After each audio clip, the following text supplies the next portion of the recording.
ओम शांति। 9 अगस्त 2025 सभी भाई बहनों को रक्षा बंधन के पावन पर्व की बहुत बहुत शुभकामनाएं, बहुत बहुत बधाई।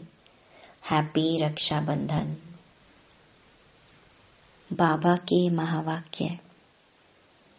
मीठे बच्चे, यह पुरुषोत्तम संगम युग कल्याणकारी युग है। इसमें ही पढ़ाई से तुम्हें श्री कृष्णपुरी का मालिक बनना है। प्रश्न: बाप माताओं पर ज्ञान का कलश क्यों रखते हैं? कौन सी एक रिवाज भारत में ही चलती है? उत्तर: पवित्रता की राखी बांध सबको पतित से पावन बनाने के लिए बाप माताओं पर ज्ञान का कलश रखते हैं। रक्षा बंधन का भी भारत में ही रिवाज है। बहन भाई को राखी बांधती है। यह पवित्रता की निशानी है। बाप कहते हैं, बच्चे तुम माँ में कम याद करो तो पावन दुनिया के मालिक बन जाएंगे। गीत। भोलेनाथ से निराला कोई और नहीं। ओम शांति। यह है भोलेनाथ की महिमा, जिसके लिए कहते हैं देने वाला है। तुम बच्चे जानते हो श्री लक्ष्मी नारायण को यह राज्य भाग्य किसने दिया? जरूर भगवान ने दिया होगा, क्योंकि स्वर्ग की स्थापना तो वही करते हैं।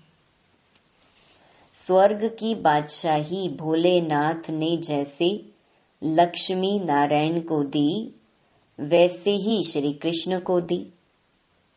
राधे कृष्ण अथवा लक्ष्मी नारायण की बात तो एक ही है, परंतु राजधानी है नहीं। उन्हों को सिवाय परमपिता परमात्मा के कोई राज्य दे नहीं सकते। उन्हों का जन्म स्वर्ग में ही कहेंगे। यह तुम बच्चे ही जानते हो। तुम बच्चे ही जन्माष्टमी पर समझाएंगे। श्री कृष्ण की जन्माष्टमी है तो राधे की भी होनी चाहिए, क्योंकि दोनों स्वर्ग के वासी थे। राधे कृष्ण ही स्वयंवर के बाद लक्ष्मी नारायण बनते हैं। मुख्य बात कि उन्हों को यह राज्य किसने दिया, यह राजयोग कब और किसने सिखाया? स्वर्ग में तो नहीं सिखाया होगा। सतयुग में तो वह है ही उत्तम पुरुष। कलयुग के बाद होता है सतयुग, तो जरूर कलयुग अंत में राजयोग सीखे होंगे, जो फिर नए जन्म में राजाई प्राप्त की। पुरानी दुनिया से नई पावन दुनिया बनती है। जरूर पतित पावन ही आया होगा। अब संगम युग पर कौन सा धर्म होता है, यह किसको पता नहीं। पुरानी दुनिया और नई दुनिया का यह है पुरुषोत्तम संगम युग, जो गाया हुआ है। यह लक्ष्मी नारायण है नई दुनिया के मालिक। इन्हों की आत्मा को आगे जन्म में परम पिता परमात्मा ने राजयोग सिखाया। जिस पुरुषार्थ की प्रालब्ध फिर से नए जन्म में मिलती है, इनका नाम ही है कल्याणकारी पुरुषोत्तम संगम युग। जरूर बहुत जन्मों के अंत के जन्म में ही इन्हों को कोई ने राजयोग सिखाया होगा। कलयुग में है अनेक धर्म, सतयुग में था एक देवी देवता धर्म। संगम पर कौन सा धर्म है जिससे यह पुरुषार्थ कर राजयोग सीखे और सतयुग में प्रालब्ध भोगी? समझा जाता है संगम युग पर ब्रह्मा द्वारा ब्राह्मण ही पैदा हुए। चित्रों में भी है ब्रह्मा द्वारा स्थापना कृष्णपुरी की। विष्णु अथवा नारायणपुरी कहो, बात तो एक ही है। अभी तुम जानते हो हम कृष्णपुरी के मालिक बनते हैं इस पढ़ाई से और पावन बनने से। शिव भगवानुवाच है ना, श्री कृष्ण की आत्मा ही बहुत जन्मों के अंत के जन्म में फिर यह बनती है। 84 जन्म लेते हैं ना, यह है 84वां जन्म। इनका ही फिर ब्रह्मा नाम रखते हैं। नहीं तो फिर ब्रह्मा कहाँ से आया? ईश्वर ने रचना रची तो ब्रह्मा विष्णु शंकर कहाँ से आए? कैसे रचा? क्या छू मंतर किया जो पैदा हो गए? बाप ही उन्हों की हिस्ट्री बताते हैं। एडॉप्ट किया जाता है तो नाम बदलते हैं। ब्रह्मा नाम तो नहीं था ना। कहते हैं बहुत जन्मों के अंत में तो जरूर पतित मनुष्य हुआ। ब्रह्मा कहाँ से आया किसको भी पता नहीं है। बहुत जन्मों के अंत का जन्म किसका हुआ? वो तो लक्ष्मी नारायण ने ही बहुत जन्म लिए हैं। नाम रूप देश काल बदलता जाता है। श्री कृष्ण के चित्र में 84 जन्मों की कहानी क्लियर लिखी हुई है। जन्माष्टमी पर श्री कृष्ण के चित्र भी बहुत बिकते होंगे, क्योंकि श्री कृष्ण के मंदिर में तो सब जाएंगे ना। राधे कृष्ण के मंदिर में ही जाते हैं। श्री कृष्ण के साथ राधे जरूर होगी। राधे कृष्ण प्रिंस प्रिंसेस ही लक्ष्मी नारायण महाराजा महारानी बनते हैं। उन्होंने ही 84 जन्म लिए, फिर अंत के जन्म में ब्रह्मा सरस्वती बने। बहुत जन्मों के अंत में बाप ने प्रवेश किया और इनको ही कहते हैं तुम अपने जन्मों को नहीं जानते हो। तुम पहले जन्म में लक्ष्मी नारायण थे, फिर यह जन्म लिया उन्होंने अर्जुन का नाम कह दिया है। अर्जुन को राजयोग सिखाया, अर्जुन को अलग कर दिया है, परंतु उनका नाम अर्जुन है नहीं। ब्रह्मा का जीवन चरित्र चाहिए ना, परंतु ब्रह्मा और ब्राह्मणों का वर्णन कहाँ भी है नहीं। यह बातें बाप ही बैठ समझाते हैं। सब बच्चे सुनेंगे, फिर बच्चे औरों को समझाएंगे। कथा सुनकर फिर औरों को बैठ सुनाते हैं।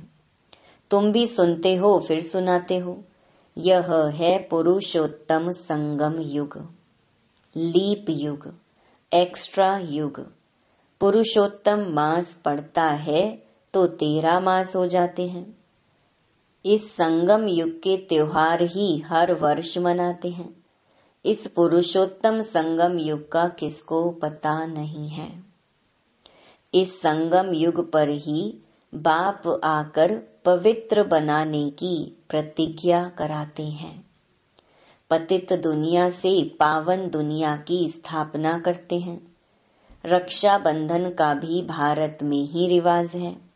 बहन भाई को राखी बांधती है, परंतु वह कुमारी भी फिर अपवित्र बन जाती है। अभी बाप ने तुम माताओं पर ज्ञान का कलश रखा है। जो ब्रह्मा कुमार कुमारियां बैठ पवित्रता की प्रतिज्ञा कराने राखी बांधती हैं। बाप कहते हैं माँ मेकम याद करो तो तुम पावन बन पावन दुनिया के मालिक बन जाएंगे। बाकी कोई राखी आदि बांधने की दरकार नहीं है। यह समझाया जाता है जैसे साधु सन्यासी लोग दान मांगते हैं। कोई कहते हैं क्रोध का दान दो, कोई कहते हैं प्याज मत खाओ। जो खुद नहीं खाते होंगे वह दान लेते होंगे। इन सबसे भारी प्रतिज्ञा तो बेहद का बाप कराते हैं। तुम पावन बनना चाहते हो तो पतित पावन बाप को याद करो। द्वापर से लेकर तुम पतित बनते आए हो। अब सारी दुनिया पावन चाहिए, वह तो बाप ही बना सकते हैं। सर्व का गति सद्गति दाता कोई मनुष्य हो नहीं सकता। बाप ही पावन बनने की प्रतिज्ञा लेते हैं।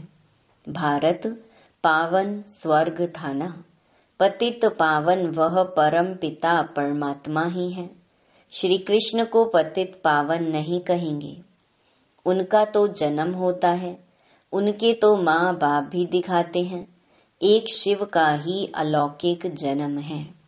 वह खुद ही अपना परिचय देते हैं कि मैं साधारण तन में प्रवेश करता हूँ। शरीर का आधार जरूर लेना पड़े। मैं ज्ञान का सागर पतित पावन राजयोग सिखलाने वाला हूँ। बाप ही स्वर्ग का रचयिता है और नरक का विनाश कराते हैं। जब स्वर्ग है तो नरक नहीं। अभी पूरा रौरव नरक है। जब बिल्कुल तमो प्रधान नरक बनता है तब ही बाप आकर सतो प्रधान स्वर्ग बनाते हैं। 100% पतित से 100% पावन बनाते हैं। पहला जन्म जरूर सतो प्रधान ही मिलेगा। बच्चों को विचार सागर मंथन कर भाषण करना है, समझाना है। समझाना फिर हरेक का अलग अलग होगा। बाप भी आज एक बात कल फिर दूसरी बात समझाएंगे। एक जैसी समझानी तो हो न सके। समझो, टेप से कोई एक्यूरेट सुने भी, परंतु फिर एक्यूरेट सुना नहीं सकेंगे। फर्क जरूर पड़ता है। बाप जो सुनाते हैं तुम जानते हो, ड्रामा में सारी नोंद है। अक्षर बाई अक्षर जो कल्प पहले सुनाया था वह फिर आज सुनाते हैं।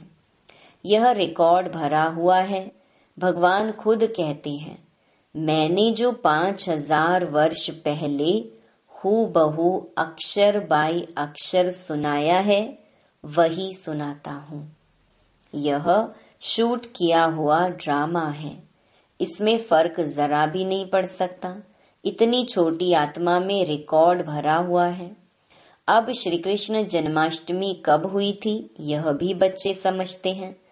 आज से 5000 वर्ष से कुछ दिन कम कहेंगे, क्योंकि अभी पढ़ रहे हैं।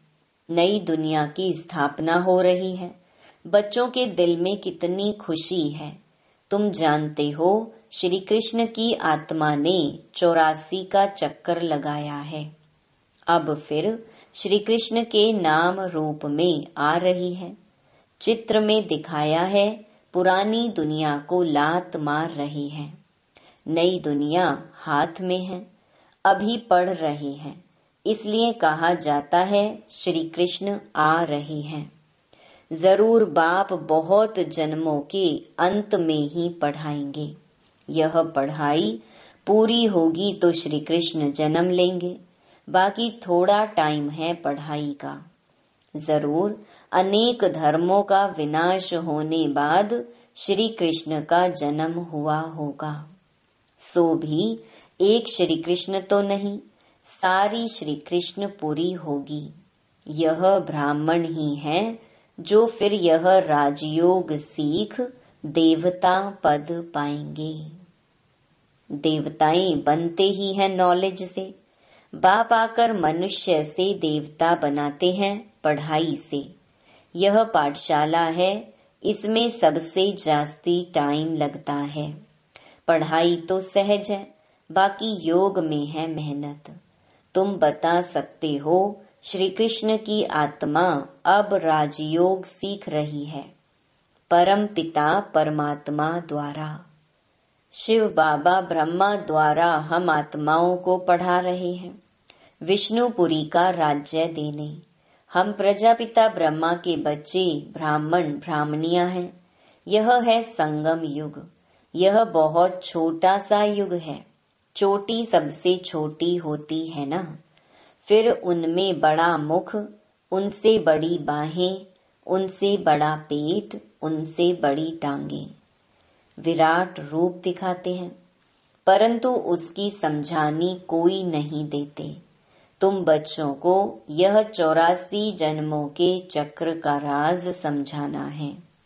शिव जयंती के बाद है श्री कृष्ण जयंती। तुम बच्चों के लिए यह है संगम युग। तुम्हारे लिए कलयुग पूरा हो गया। बाप कहते हैं, मीठे बच्चों, अब मैं आया हूँ तुमको सुख धाम, शांति धाम ले जाने लिए। तुम सुख धाम के रहवासी थे, फिर दुख धाम में आए। पुकारते हो बाबा आओ इस पुरानी दुनिया में। तुम्हारी दुनिया तो नहीं है। अभी तुम क्या कर रहे हो? योग बल से अपनी दुनिया स्थापन कर रहे हो। कहा भी जाता है, अहिंसा परमो देवी देवता धर्म। तुमको अहिंसक बनना है। न काम कटारी चलानी है, न लड़ना झगड़ना है। बाप कहते हैं, मैं हर 5000 वर्ष बाद आता हूँ। लाखों वर्ष की बात ही नहीं। बाप कहते हैं, यज्ञ तप दान पुण्य आदि करते तुम नीचे गिरते आए हो। ज्ञान से ही सद्गति होती है।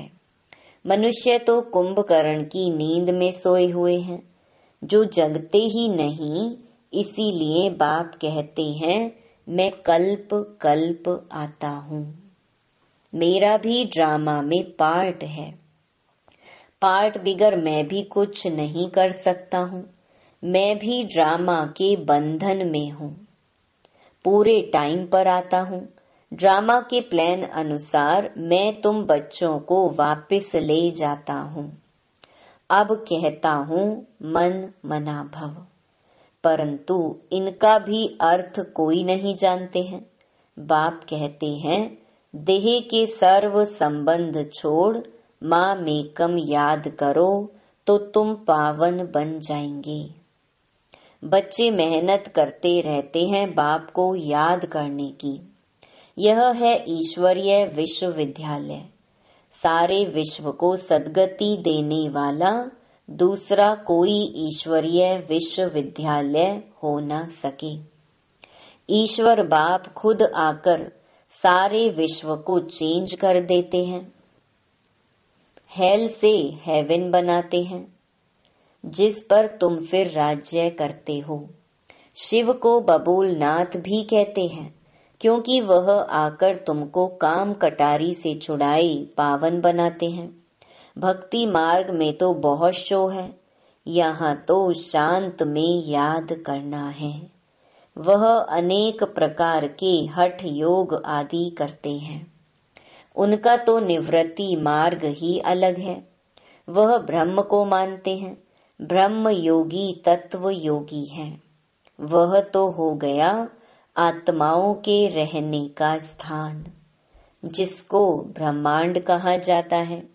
वह फिर ब्रह्म को भगवान समझ लेते हैं, उसमें लीन हो जाएंगे। गोया आत्मा को मॉर्टल बना देते हैं। बाप कहते हैं, मैं ही आकर सर्व की सद्गति करता हूँ। शिव बाबा ही सर्व की सद्गति करते तो वह है हीरे जैसा। फिर तुमको गोल्डन एज में ले जाते हैं। तुम्हारा भी यह हीरे जैसा जन्म है, फिर गोल्डन एज में आते हो। यह नॉलेज तुमको बाप ही आकर पढ़ाते हैं, जिससे तुम देवता बनते हो। फिर यह नॉलेज प्रायलोप हो जाती है। इन लक्ष्मी नारायण में भी रचता और रचना की नॉलेज नहीं है। अच्छा, मीठे मीठे सिकिलधे बच्चों प्रति माता पिता बाप दादा का याद प्यार और गुड मॉर्निंग। रूहानी बाप की रूहानी बच्चों को नमस्ते। धारणा के लिए मुख्य सार। पहला, इस पुरानी दुनिया में रहते डबल अहिंसक बन योग बल से अपनी नई दुनिया स्थापन करनी है। अपना जीवन हीरे जैसा बनाना है। दूसरा, बाप जो सुनाते हैं उस पर विचार सागर मंथन कर दूसरों को सुनाना है। सदा नशा रहे कि यह पढ़ाई पूरी होगी तो हम कृष्णपुरी में जाएंगे।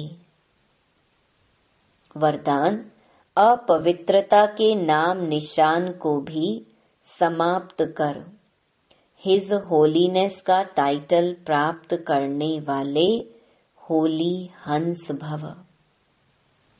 जैसे हंस कभी भी कंकड़ नहीं चुगते, रतन धारण करते हैं, ऐसे होली हंस किसी के अवगुण अर्थात कंकड़ को धारण नहीं करते। वे व्यर्थ और समर्थ को अलग कर व्यर्थ को छोड़ देते हैं, समर्थ को अपना लेते हैं। ऐसे होली हंस ही पवित्र शुद्ध आत्माएं हैं। उनका आहार व्यवहार सब शुद्ध होता है। जब अशुद्धि अर्थात अपवित्रता का नाम निशान भी समाप्त हो जाए, तब भविष्य में हिज होलीनेस का टाइटल प्राप्त हो। इसलिए कभी गलती से भी किसी के अवगुण धारण नहीं करना।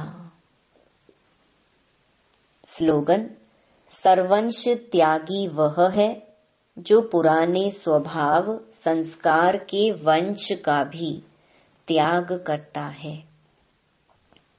अव्यक्त इशारे, सहज योगी बनना है तो परमात्मा प्यार के अनुभवी बनो। कोई भी कार्य करते बाप की याद में लवलीन रहो। किसी भी बात के विस्तार में न जाकर विस्तार को बिंदी लगाए बिंदी में समा दो। बिंदी बन जाओ, बिंदी लगा दो तो सारा विस्तार सारी जाल सेकंड में समा जाएगी और समय बच जाएगा। मेहनत से छूट जाएंगे। बिंदी बन बिंदी में लवलीन हो जाएंगे। अच्छा, ओम शांति।